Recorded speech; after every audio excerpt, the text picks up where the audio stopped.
chapter 13. Hebrews 11. Verses 1 through 3, and then 8 through 16. That's on page 977 and 2000.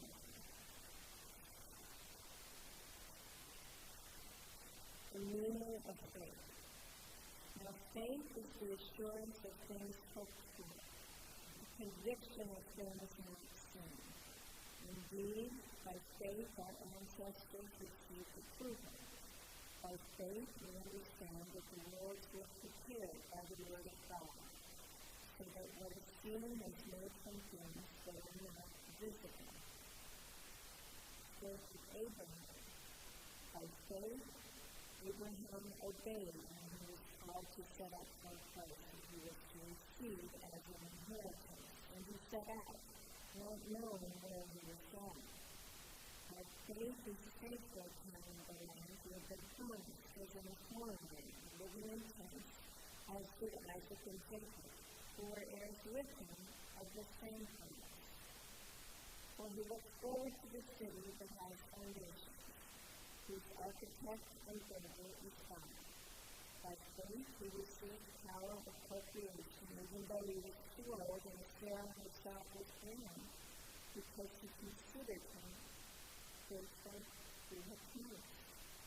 Therefore, from one person, and this one is good as dead, his sentence was good, as many as the stars of heaven and as the innumerable things of time of the creation. All of these died in faith, without having received the promises, but from a distance they saw and greeted them. They confessed that they were strangers and foreigners on the earth. The people who speak in this language would feel become sleeping at home. If they had been thinking of homeland that they had left behind, they wouldn't have opportunity to return. But as it is, they decided a better future. That is, a heavenly one. Therefore, God is not ashamed to be called their God. Indeed, he has prepared a city for them. The word of the Lord. One of the things I've enjoyed, and I hope you have too this summer, is our summer Sunday school sermon series. In the weeks that I've been with you, we looked at some of those classic Old Testament Bible stories like Moses and Job, and then today, Naaman. Oh wait, Naaman, who's that? You may ask, I don't remember him. Well, you may remember the name Elisha. And this story, of course, is about Elisha and Naaman and their encounter. Now, why this story? I can choose only a few stories from the Old Testament for this short summer Sunday school sermon series. Why this rather obscure one? Aren't there a lot more famous ones? Well, I admit I got to choose the story this week, and this is one of my favorites, even if it is not one of the better-known stories of the Old Testament. In fact, while I was in seminary, I remember this story coming up, and another seminarian had never heard of it. He said, "Is that story in the Bible?" He was so excited and delighted that he ran off to go read more about this fascinating story. In fact, I think it is one of the most cleverly written stories in the Bible from at least a literary point of view. It rivals a Shakespearean play with its twists and turns in the characters and what they represent, and the irony and the contrast. This is storytelling at its best. And in addition to being entertaining and intriguing, it is a story, of course, with a message. It's a story that demonstrates the power of God through the prophet Elisha. It's a story that shows how God works in the sidebars of history to affect God's sovereign will and purpose. It's a story that proves the adage, God works in mysterious ways. This is a story about listening for and following God's plan and purpose for our lives, even if it doesn't seem to make sense sometimes. So let's get into our Sunday school lesson for today. Take out your notebooks and pencils because there's going to be a test at the end. Just kidding. School and tests will come soon enough, so don't joke about that. The kids are telling me. As in any good Sunday school lesson, we have to put this story in its context. It comes in the middle of the book of Kings of ancient Israel and Judah. I say book of Kings rather than books of Kings, plural, because the division between 1st and 2nd Kings is rather arbitrary and does not appear in the earliest manuscripts. It was the Greek version of the Old Testament called the Septuagint that put the division between these two books. If you look at the first few verses of 2 Kings, you'll notice that the storyline from the end of 1 Kings was just interrupted and crudely cut off, and the book of 2 Kings starts. The most helpful part of the division into 1st and 2nd Kings is not how it tells the story of the kings, but how it divides the story of the two prophets. And here's a little Sunday school teacher shorthand for you. 1st Kings has the stories of Elijah, and 2nd Kings has the stories of Elisha. Right, Kathy? That's a little thing to remember about 1st and 2nd Kings. The book of Kings starts with that golden era of ancient Israel, the reign of King Solomon. But it then goes downhill from there as the two kingdoms split into North and South, Israel and Judah. And the story is told from a Southern, a Judah perspective, so that almost all the northern kings are painted in a very bad light. And then, so as the story goes, the northern kingdom collapses first. The kingdom of Judah, with Jerusalem as its capital, lasts a little longer, and it had some good kings along the way, like Hezekiah and Josiah. But in the end, Judah's kings failed to follow the way of Yahweh, and the southern kingdom ends with the destruction of Judah and exile of its leaders into Babylon. And through all the intrigue of kings and their courts, there is the constant presence of God's prophets Elijah and Elisha. It's kind of like an unintentional separation of church and state. The kings found the temptations of power and holding on to power too much to always follow God's leading and God's purposes. So God provided the prophets to at least be a constant reminder of the ways of Yahweh. So the story of the healing of Naaman is one chapter of a series of stories about the prophet Elisha. All in a row, we hear about Elisha's power to grant life where there was the threat or reality of death. There's the miracle of abundant oil, the gift of a son to the Shunammite woman, and then the raising of that child from the dead. There was the story of the mysterious death in a pot that Elisha cleared up, and a story of feeding the multitude. And then after the story we read just now, there's a miracle of a floating axe head, and this oddly wonderful story of Elisha averting war by calling on God to blind the enemy. And rather than rout this helpless army of Aram, he fed them and sent them away in peace. The section ends with the line, and the Arameans no longer came raiding into the land of Israel. I hope I piqued your interest and that you may go home and read the rest of the book of Kings. Everyone talks about a summer reading list. How about 1st and 2nd Kings? It's all there. Mystery, suspense, and I think even humor.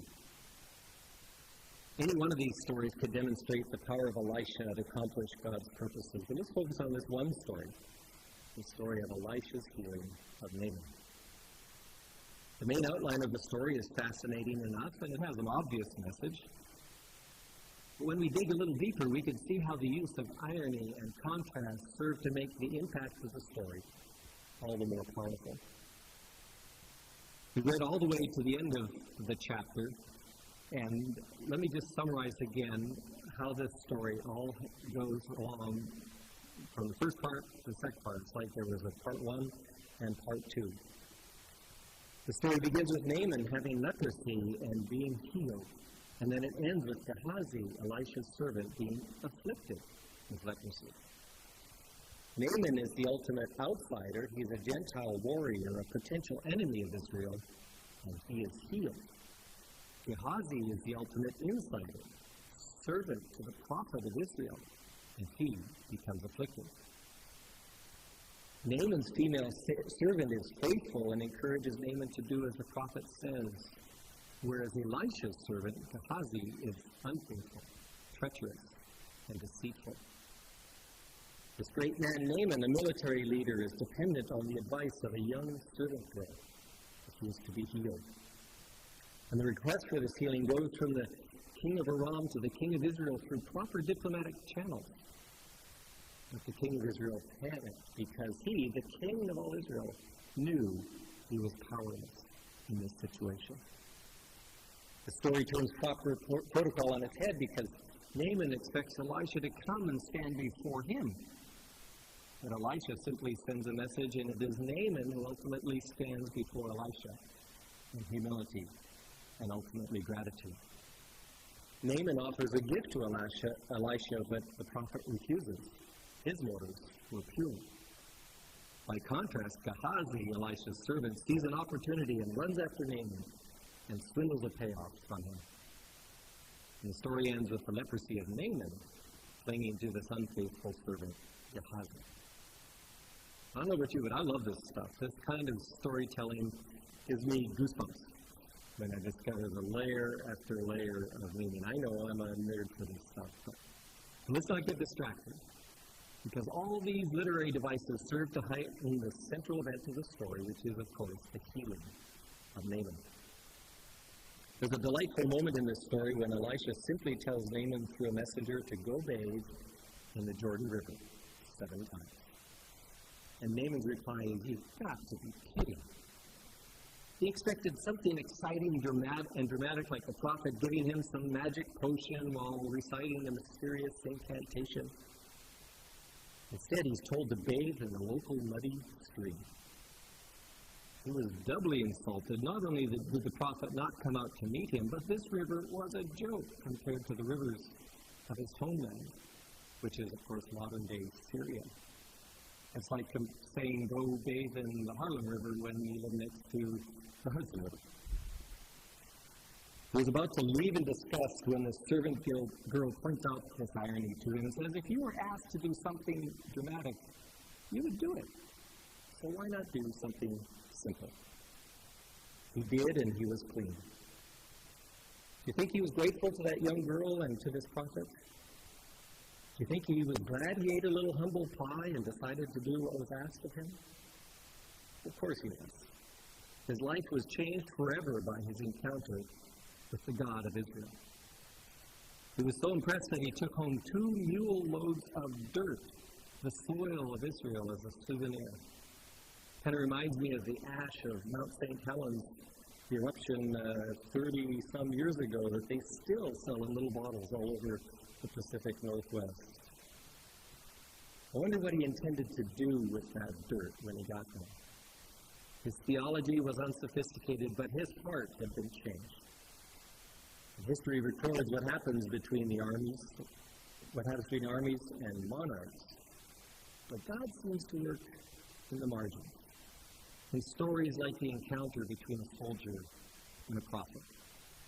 And in the end, God's purpose is accomplished. How about you?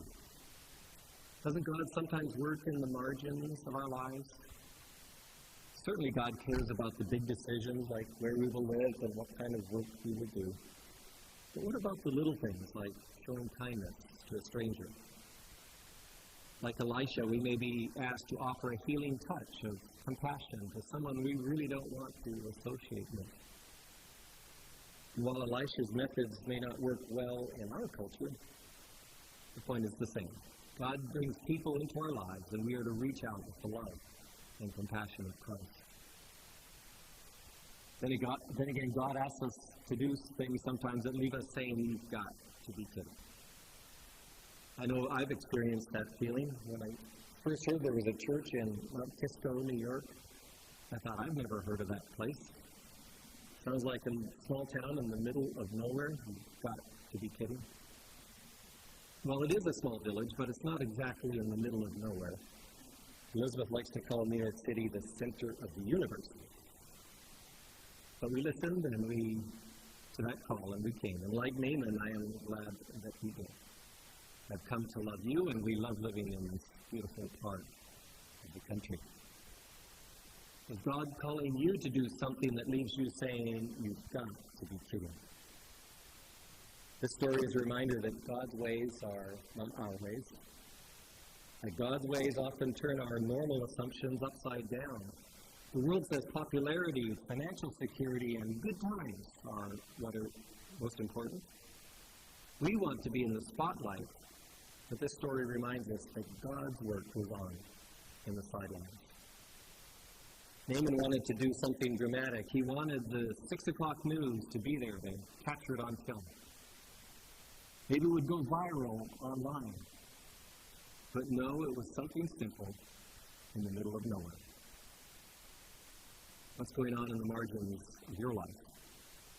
Are there people that you know that could use some help, but you're too busy? Are there programs helping those in need that could use a hand, but you just aren't sure? You have more important things to do. You're feeling far from God, but you don't have time for a meditation retreat. Well, how about finding room for God and people in the margins of your life? There's more going on there than you realize. Amen.